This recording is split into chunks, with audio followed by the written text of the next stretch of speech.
उठाव श्याम रहे। अब महाराज नाना प्रकार के व्यंग्य कर रही हैं, नेग अलग अलग प्रकार से कह रही हैं, हमें नेग चाहिए क्या? तो राम जी कहने लगे तो माफ करना, नेग तो हम नहीं ला पाएगा। एक भजन क्या व्यंग्य कर रही हैं सखियां, राजा राम से करे बलिया, राजा राम से करे बलिया, जनकपुर की सखिया,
प्रकार के व्यंग्य कर रही हैं।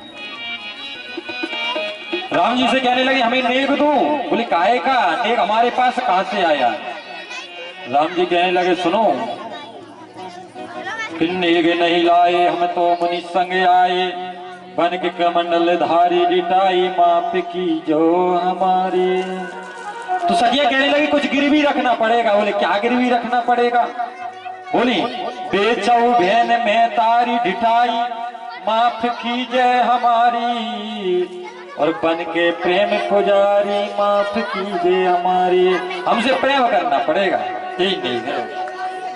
राम जी ने कहा ये गड़बड़ हम अभी नहीं करेंगे, जब द्वापर युग में कृष्ण बन कराएंगे फिर सबको देखेंगे। अभी तो हमने एक पत्नी धारी व्रत ले रखा है। अब महाराज वहां पर अंदर पहुंचे राम जी और फिर नाना प्रकार के व्यंग्य सखियां करती हैं, क्योंकि सालियों के लिए तो जब ही मौका मिलता है।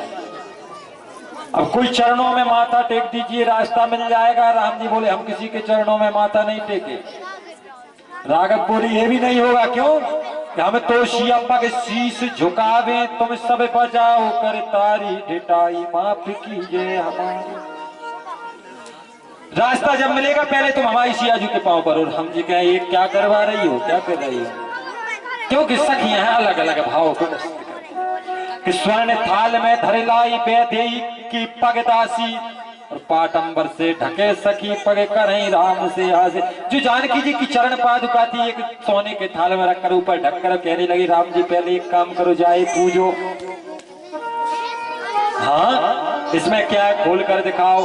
सब कहने लगी इनको करो प्रणाम लालजू, ये तुम्हारे कुल देवा,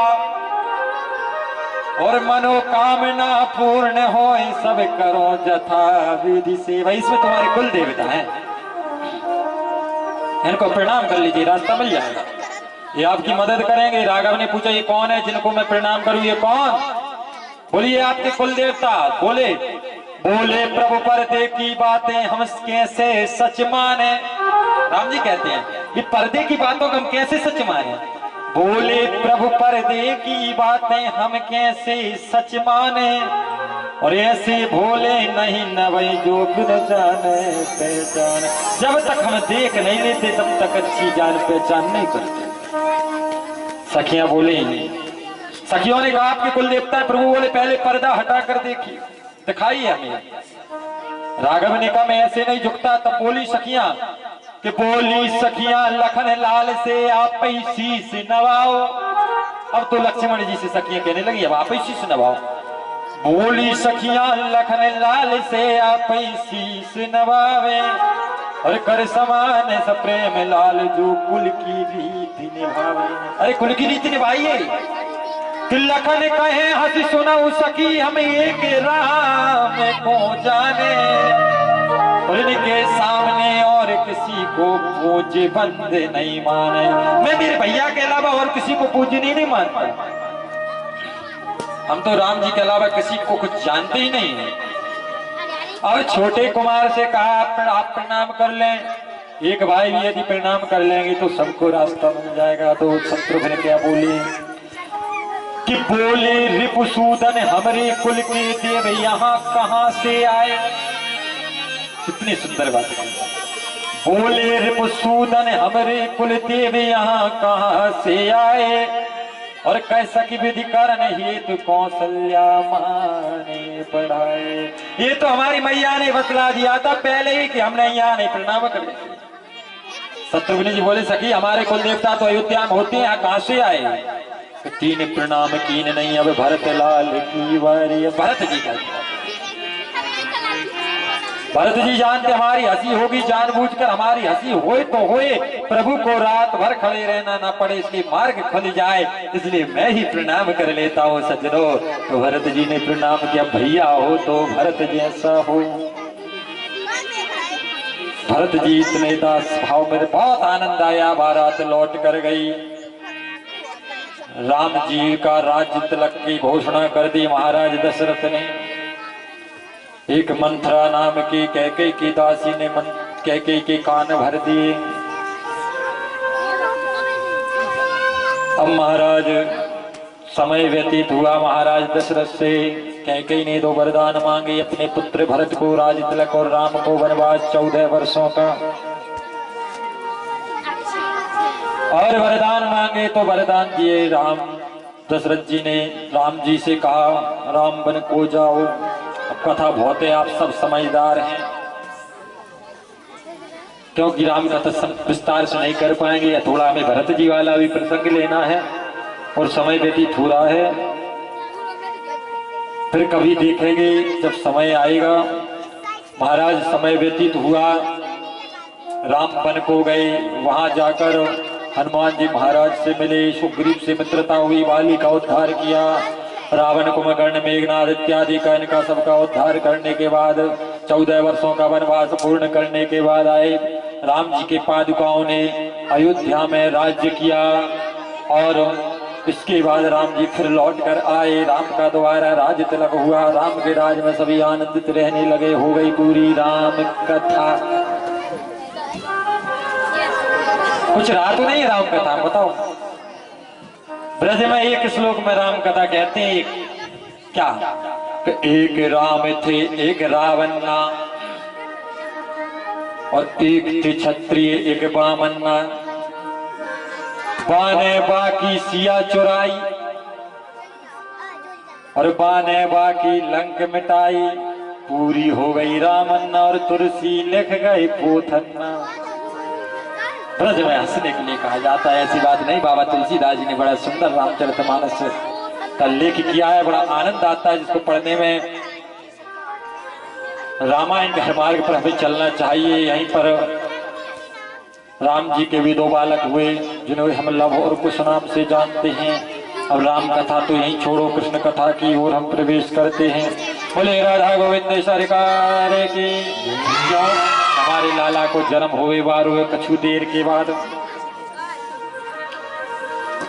तो आइए चंद्रवंश की ओर चलते हैं क्योंकि सूर्य वंश का वर्णन तो 100 वर्षों में भी नहीं किया जा सकता। इतना बड़ा वर्णन है। चंद्रवंश के वर्णन में चलते हैं। अभी तक आपने सूर्य वंश की परंपरा सुनी। आदि पुरुष अविनाशी भगवान नारायण के नाभि में से कमल और कमल से ब्रह्मा प्रकट हुए। ब्रह्मा जी के 10 पुत्रों में एक मरीचि, मरीचि के बेटा हुए कश्यप और कश्यप के हुए विवस्वान सूर्य, जो वैवस्वत नाम के मनुष्य जाने जाते हैं।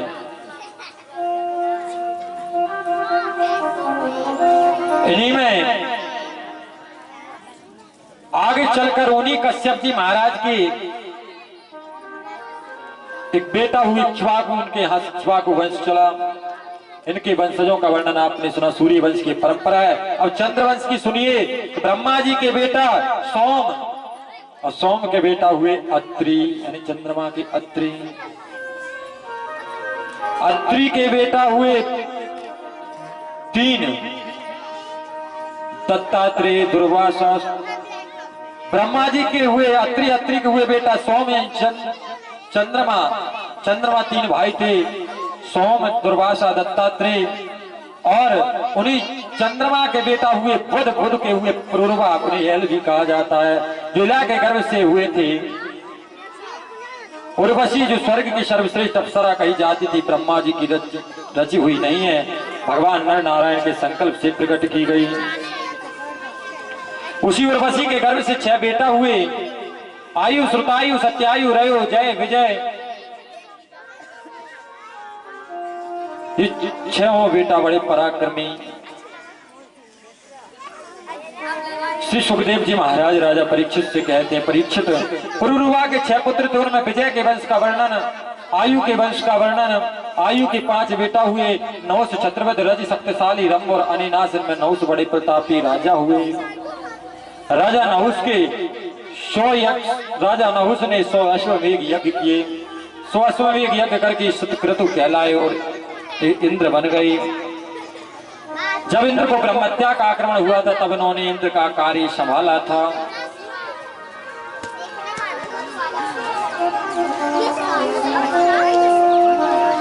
कियत्रेवैव प्रवन्नायाम पस्तन मुनि क्रुद्धो स्मला भवति दुर्जनः।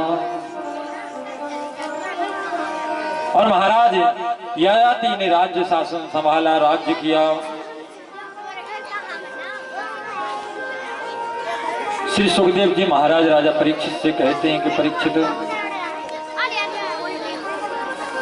इसी वंश परंपरा में आगे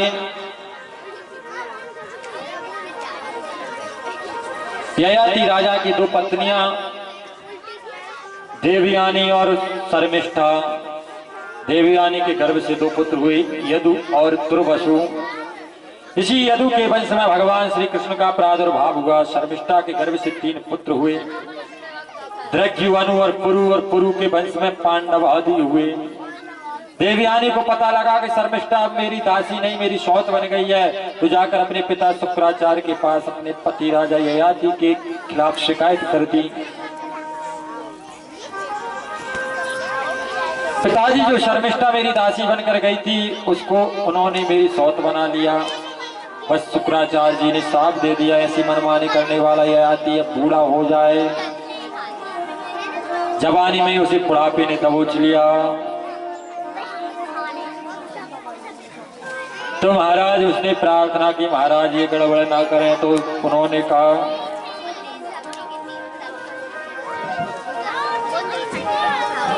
महाराज ये क्या कर दिया? अन्वय विनय की। तो शुक्राचार्य जी ने कहा, तुम्हारे बुढ़ापे को लेकर यदि कोई जवानी तुम्हें अपनी दे दे तो उसकी जवानी आप ले सकते हो। तो उनके 5 बेटा थे, 5 से कहा कि मुझे जवानी दो। किसी ने कहा नहीं देंगे, नहीं देंगे। 4 ने मना कर दी। सबसे छोटे पुरु ने अपने पिताजी को जवानी दी। तो अंत में ययाति को बड़ी ग्लानि हुई, राम राम धिक्कार है, सारा संसार विषय, सारा जीवन संसार के विषय भोग में लगा दिया मैंने। बड़ी ग्लानि हुई कि पुत्रों की जवानी लेकर मैंने विषय भोग में लगा दी। अंत में विरक्त होकर वन में पहुंचे, भजन करने लगे। सुखदेव जी कहते हैं, परीक्षित अब पुरु के वंश का वर्णन करूंगा। इसी पुरु वंश में तुम्हारा जन्म हुआ है। पुरु के पुत्र हुए जन्मेजय, उसके बाद प्राचीनमान के प्रवीर और प्रवीर के नमस्यो। इसके आगे चलकर कई पीढ़ी बाद रैम्य नाम के राजा हुए। रैम्य के दुष्यंत और दुष्यंत का विवाह हुआ विश्वामित्र की बेटी शकुंतला के साथ। इसको कंड ऋषि ने पाला। शकुंतला का विवाह राजा दुष्यंत के साथ गांधर्व विधि से हुआ।